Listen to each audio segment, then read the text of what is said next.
a clutch, and this is a gear. This is first gear, then second gear, and then third gear, and so on, 5 gears.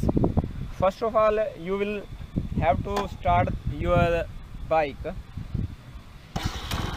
This is starting point. Just keep it here, and then pick your clutch, and then press your first gear. This is started. Now you slowly lower your clutch and increase your speed of your speeder.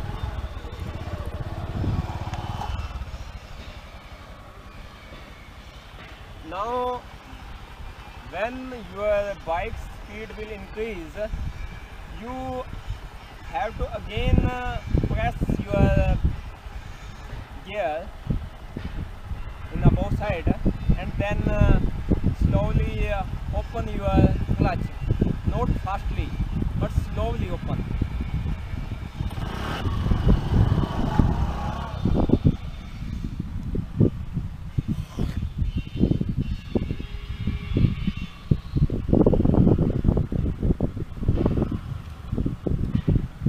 Next time when you decrease the speed of your bike, you first this gear should be back press by pressing this clutch, and then you can drive your bike. So there are 2 things are very important. One is clutch and second is gear, for increasing and decreasing the speed of your bike.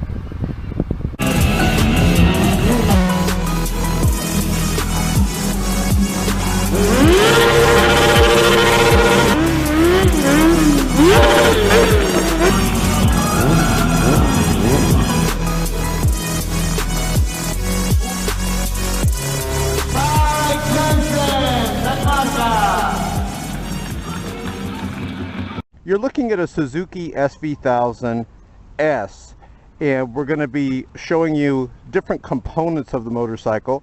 And of course, all motorcycles are different. Some of the brake levers are in different positions. Some of the shifting is a 5-speed or a 6-speed, etc. So keep that in mind as I go through this. But traditionally, on most bikes, or the Japanese bikes, the right side is braking. This is the front brake here. This is the rear brake here. You put your foot like this and you push down on that lever there, and that brakes it. It's very hot, by the way, in California today. Let's mosey on over to this side.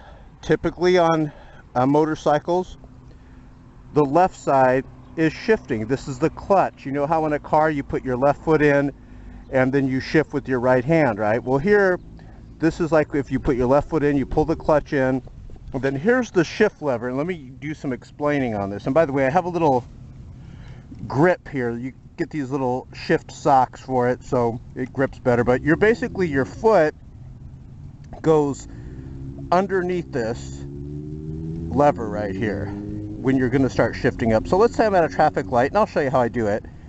And I want to start moving the vehicle. I'll pull the clutch in, which I'll show you, and then all the way down on the lever is first gear. So I'll kick all the way down, I'm in first. So I start going. Then as you hear the gears winding out, like you're ready to shift, I pull the clutch in, I keep the clutch in, and I kick up. Now I'm in second, and then I release the clutch, just like a car. And then when I'm wanting to shift up again, I release the throttle, I pull the clutch in, hold the clutch in, and I kick up again. And this is 6 gears, so as I kick up, up, up, up like that, it's ratcheting up, up, up, it goes up to 6 gears. When I want to slow down, I go down, down, down. I put my foot on top of the lever, and I go down, down, down, and I shift that way. And I shift downward. What else could I tell you? What do I got here? Oh! You could get like a bike that's carbureted. Most of the bikes coming out now are fuel injected. But there's tons of motorcycles out there that are carbureted, and sometimes based on your weather, if it's very cold, there'll be a little lever over here, right? and you'll pull the lever almost all the way out or halfway. It like moves back and forth, and then when you start the motorcycle, as it starts to warm up, you start to put the lever back, and that helps you to basically choke the engine, so to speak, and to get it going. This is a fuel injected motorcycle, so fuel injected, cold weather, hot weather, it just does it all by itself. You don't have to do anything like that with the choke lever. And like I said, it's very hot out here in California. I got all this gear on, but the love I have for my subscribers, it's all worth it. Another thing I highly recommend is these little foam earplugs. You can get them real cheap at Walmart or some of the sporting goods stores, and they don't block out all the sound, so it's safe, but it blocks out a lot of the sound, and you can actually enjoy your ride better without all the noise. If you're getting lots of wind and everything, this could damage your hearing, so I strongly recommend that. So let's get on the motorcycle, and I'm going to put this camera, check out the camera in the mirror here on the left.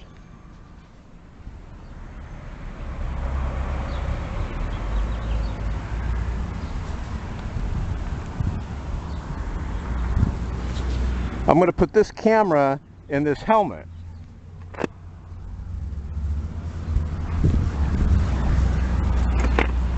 And then we're actually going to go on the street and then on the freeway. I don't want you guys to get killed, so I'm going to give you some training here. You have a lot to accomplish on this world, so it's not your time to go yet. So here we go. Turn the motorcycle on, you wait for all the electronics to do their little show there. I'm going to pull the clutch lever in and push the start button until it starts. One of the major mistakes riders make is they forget to pull up the kickstand. Okay, you guys ready? So now we're going to show you braking, and what I like to do on braking is I like to I use the front brake and the rear brake at the same time, but I do slightly use the front brake first. I like how it will throw the bike forward a bit. Seems, I don't know, maybe it's my imagination, it seems like it's more effective at stopping. So here we go. Let's wait till I get up to the traffic light and then I will do it. So now we're going to stop. We pick up some speed, going up to second. Now when you want to stop, watch, front brake and now rear brake. I'm kind of just squeezing it like an orange sort of. And now you're stopped. I actually let go of both brakes. I hate to say it, but it's very hot. Can't wait to start going to get some wind in here. And I can just sit here at the light. I have the neutral light on. And now we're going to talk about shifting. Now that you know the braking, okay? We're in neutral. Pay attention to this. This is the tricky part. We're in neutral. I'm going to pull the clutch in. I'm going to kick. Well, see the light right here on the right, how it's green? I'll kind of watch that. I know some guys say, oh no, it's safer to hold it in gear. I disagree. If you get rear-ended from behind and you got it in gear, you're going out in the middle of the street. Or your bike's going out there without you. I have the clutch in, I kick down, neutral lights off, I'm in first. Remember, I'm letting the clutch out slowly, giving it throttle. Look, I'm in first, my hand's not even on the clutch. Clutch in, kick up, I'm in second. Now watch, we're gonna go to third. You can't see my feet down there, but watch, clutch in, I'm kicking up. I meant to say kick up. If I said kick down there, I meant clutch in, kick up. I'm kicking up all the way up. So I'm in third right now. We'll go up one more gear. Watch, clutch in, kick up, I'm in fourth. Now watch, I'm going to shift downward. It's like a ladder. Clutch in, kick down, I'm in third. This light catches me about 90% of the time. So watch, no one's behind me. So clutch in, kick down, I'm in second. See how it helps you to stop? Remember on the braking? A lot going on. See, clutch in, I'm in neutral. See the neutral light? and we stop.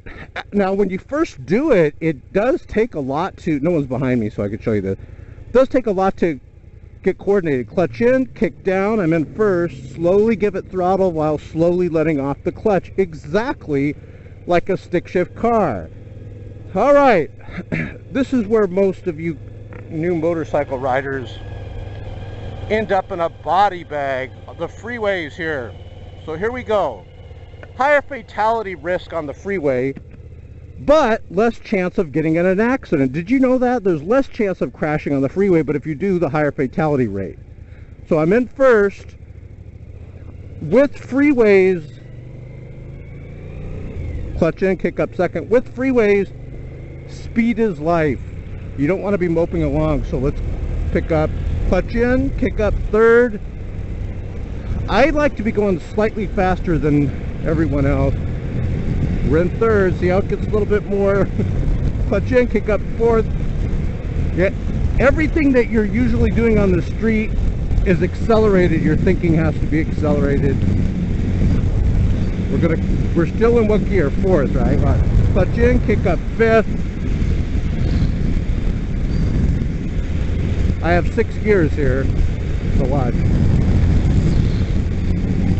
Clutch in, kick up 6. Now, I want to show you something as I go by this semi over here. This takes some getting used to. Sometimes on very windy days, the wind will actually just blow you almost in the other lane if the wind's real powerful. But driving next to semis, see this? You know that would hurt if I fell underneath there. Ouch. So now it's pretty easy. See, you just settle in and bada bing. And you get great fuel economy. I mean, check it out. The tack isn't even at $5 grand. It's like a little bit around 4,500.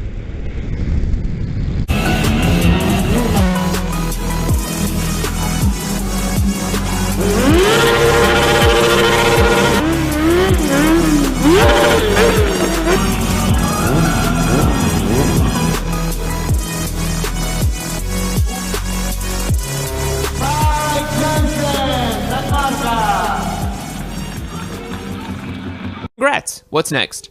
The next step you're going to want to take is investing in gear. This is the most important purchase you'll be making, and I recommend you spend a lot of time researching what gear you'll need. For the purposes of this guide, I won't be going into any exhaustive detail about which helmet brand or jacket brand you should purchase, but I do want to cover why you need gear and what gear you should buy. Let's check out what I call the crash likelihood graph. When you first start riding a motorcycle, you're at the highest risk for an accident. Your skills are not honed, you don't have the sharp reflexes and road acumen built up to avoid certain accidents, and you're just at a higher degree of crashing. This shouldn't deter you from riding, just know that when you start, your chances of crashing are very high. But what might surprise you is that the likelihood of crashing is not a linear relationship. It actually increases again later as you start getting more confident, but your skills have yet to catch up and develop. Here's what that looks like. Over time, your confidence levels rise in a linear fashion, but the likelihood of crashing decreases at first, and then increases again later, and then ultimately decreasing. That's why it's so important to be fully geared up when you first start riding, and throughout your riding career. For the purposes of this guide, we're going to assume that you will ride ATGAT. What is ATGAT? It's an acronym that means all the gear, all the time. Exactly as it implies, it suggests that you wear your gear every single time you ride. I myself, despite having a reputation for being a pretty dangerous rider and riding a little too fast on the road, I'm usually 95% ATGAT. There are very few occasions that I'll ride without every single piece of my gear. However, I am 100% ATGAT when it comes to my helmet. I wear a helmet every single time I get on a motorcycle and ride it. So what gear do I consider to be in this ATGAT model? We're looking at a helmet, motorcycle-specific jacket, pants, gloves, and boots.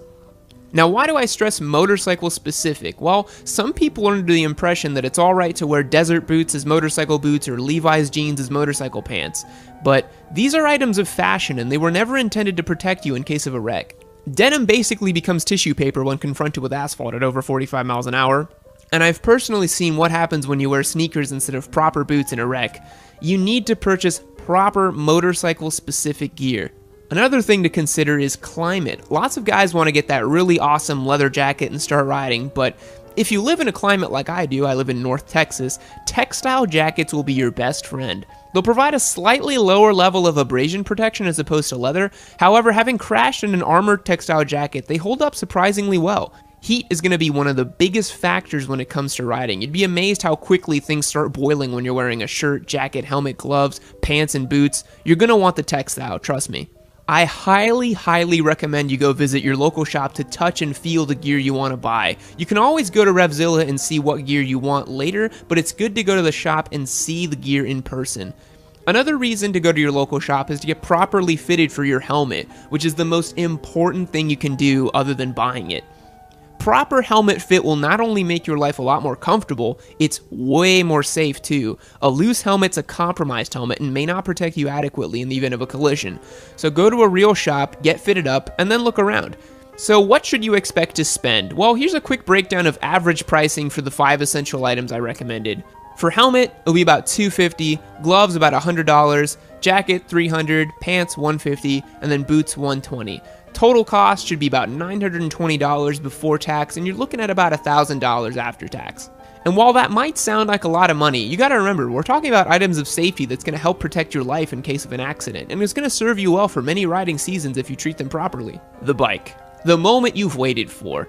You finally get to go out and get the bike. You got your license, your gear, you're all ready to go. Well, yes and no. Okay, hear me out. Before you go apeshit and buy whatever bike you see, please take your time. Don't rush the buying process. I did and I regretted it. I overpaid because I wanted an R3. I didn't care how much it was. I financed it. I got the red one even though it was way more than another blue one that I found. I was a younger, much dumber man when I did this, so please heed my warning. Shop around. I know you want to get started, but explore your options. As far as what bike you should get, here's my opinion, and it's going to get picked apart, but that's what this guide's all about. Now let's talk about the elephant in the room. 600cc bikes as a beginner bike. Here's the thing. It's possible. They're not going to annihilate you or kill you. It's just a machine. You could get an R6 and learn how to ride. However, is that the best way to do it? Probably not. You're not going to learn as much. You'll spend most of your time just learning how to not kill yourself instead of having fun and riding your bike. But if you're absolutely gung-ho on picking up a 600 as your first bike, go ahead. I'm just letting you know that you're going to have way more fun riding a smaller bike and you'll learn a lot more too. Not to mention insurance is way cheaper too, but hey, it's your life. Do whatever you want to do. 1000s is a beginner bike. Just don't be that guy. It's possible, I guess. It's such a bad idea. You won't have fun. You'll just be scared. If you're under 24 years old and you want to get into sport bikes, just get a used 300. Why under 24 years old? Well, you're way more prone to make crazy decisions under a certain age. Trust me, I've been there and I'm still kind of there. Buy a lightly used 300 class bike, something like an R3, a Ninja 300, a KTM 390, CBR 300. It doesn't really matter. Just get a cheap one because you're not going to keep it forever. Just get it. Beat the ever-living shit out of it, take it to parking lots late at night, explore the limits of traction, do slow-speed maneuvers, try popping little baby wheelies, explore what the bike can do, have fun with it, play around with it. Why do I say this? Because this class of motorcycle is super playful. They'll let you get away with murder with a level of forgiveness that you wouldn't believe. The Ninja 300 even has a slipper clutch, so you don't have to worry about matching those downshifts perfectly. Also, the best part is, they still look like a cool sport bike. Most people don't even know about motorcycle engine sizes, so you'll still look cool to most people if that's what you're concerned about. I recommend putting around 12,000 to 15,000 miles on your 300, get a really good feel for it, and then see if you want that super sport bike. You might have thought that you wanted race bikes, but then you rode on your friend's supermoto and you loved the way it felt. Motorcycles are going to take you through a crazy journey, and you might find that you like certain things more than you thought you would. For example, I thought I was a die-hard sport bike guy. I had my Daytona and I loved every second of it. But then I rode my friend's FZ09 and I was amazed by how much I really liked it. I loved how upright it was, the torque down low, how usable it was. I wanted to pick one up as a second bike, so you might surprise yourself. If you're over 24 years old, go for the 650 class. That includes things like the FZ07, the Ninja 650, the Duke 390. You're not a kid, you're not going to kill yourself, and you'll be glad you have a little more oomph than a 300. You can still explore and have fun with these bikes with a considerable margin of safety. They're not as tame as the 300s, but they won't bite your head off either. These are great bikes to hold on to for a few years too if you like, so pick one up, maybe ride it for 2 to 3 years, see what you think, and then look around at other bikes. The same advice for the under 24 crowd holds true here too. Try out more bikes as you get confident. You might find that you like different things than you thought you did. The BMW GS, for example, is really awesome, or maybe you do really want that S1000RR.